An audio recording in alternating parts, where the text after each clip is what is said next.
con i carri, si andava in un teatro importante a Broadway e si doveva cantare un pezzo classico napoletano.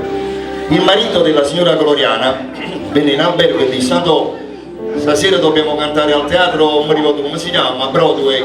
C'è che ma fa? Dice: dobbiamo fare un pezzo classico napoletano, però la fa un arrangiamento un po' più particolare. E c'erano loro con me e ci inventammo questo grande classico con questo arrangiamento. Io ve la canto, se vi piace alla fine mi fate un applauso, se non vi piace mi facete lo stesso, se no mi pide collare, ma ci sto bene. Prego.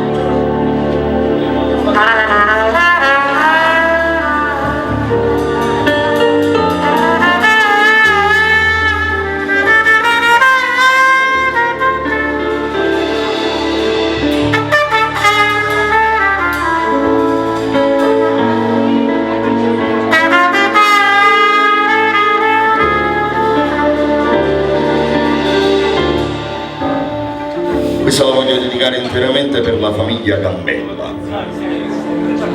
Tramontano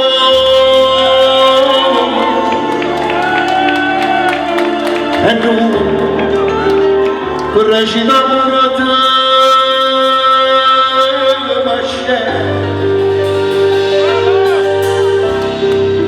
restammo mano in mano senza tenere coraggio e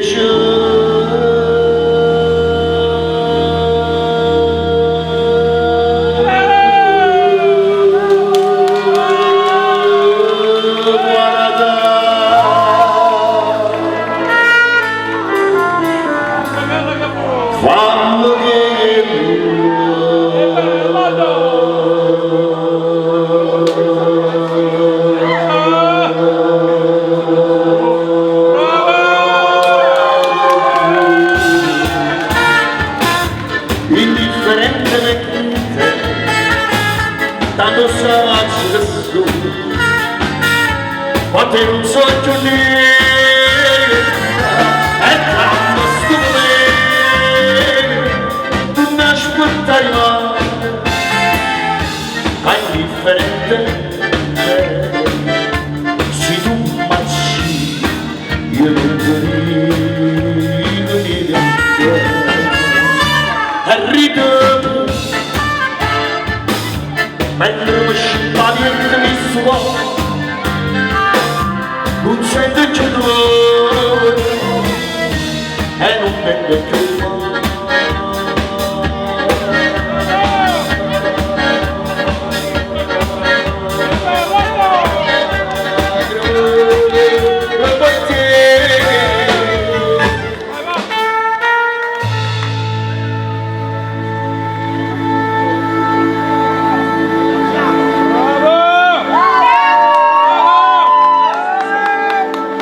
capite che sono lungo.